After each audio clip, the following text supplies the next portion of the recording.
जैसे मानव जीवन को चलाने के लिए हर 2 घंटे पर जल की आवश्यकता होती है, याद रखना, हर 4 घंटे के बाद भोजन की आवश्यकता होती है, उसी तरह से संस्कार में जीवन जीने के लिए प्रतिदिन मानव जीवन में भगवान की कथा की भी आवश्यकता होनी चाहिए। बोले भक्तवत्सल भगवान की। ये बहाना मत करो कथा सुन के पेट भर गया, ये वही लोग कहेंगे जिनको कथा का रस मिला नहीं। और एक बार जिनको कथा का रस मिल जाएगा उनका कभी कथा से पेट भरेगा नहीं। कब तक सुनते रहे? मोहर हो रसिका, मोहर मोहर यानी बार बार कथा सुनते रहिए। कितनी बार सुने? 1 बार 2 बार 4 बार नहीं, आलयम मोक्ष पर्यंतम।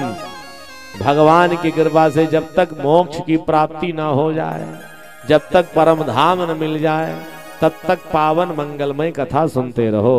और ये कथा मात्र 2 लोगों के लिए है, भावुका और रसिका।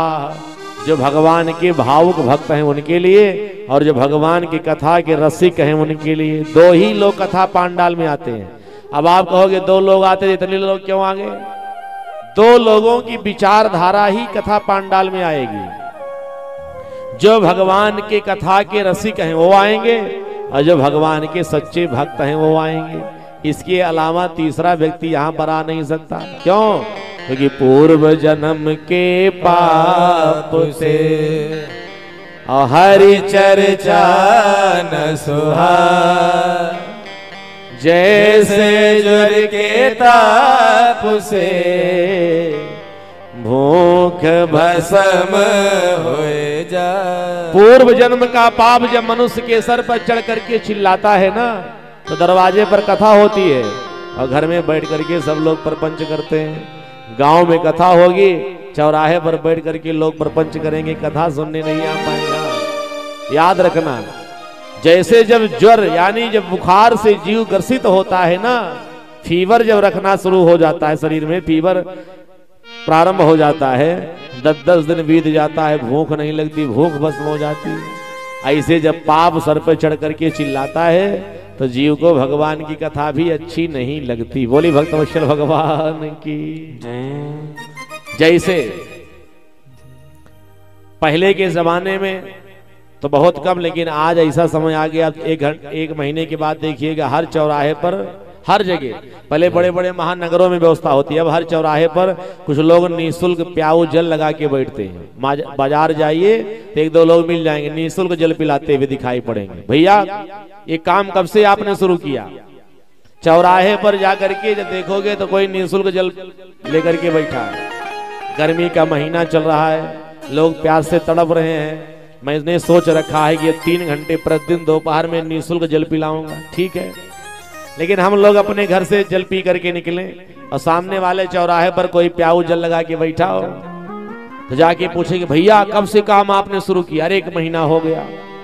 एक बात बताइए, जल आपने कहां से ला करके पिलाना शुरू किया है? किसी कुएं का जल है, नदी का जल है, नहर का जल है, या नल का जल है, या बढ़िया आरओ वाला शीतल जल पीने योग्य? कौन सा जल है? अरे भैया पीने वाला बढ़िया जल है।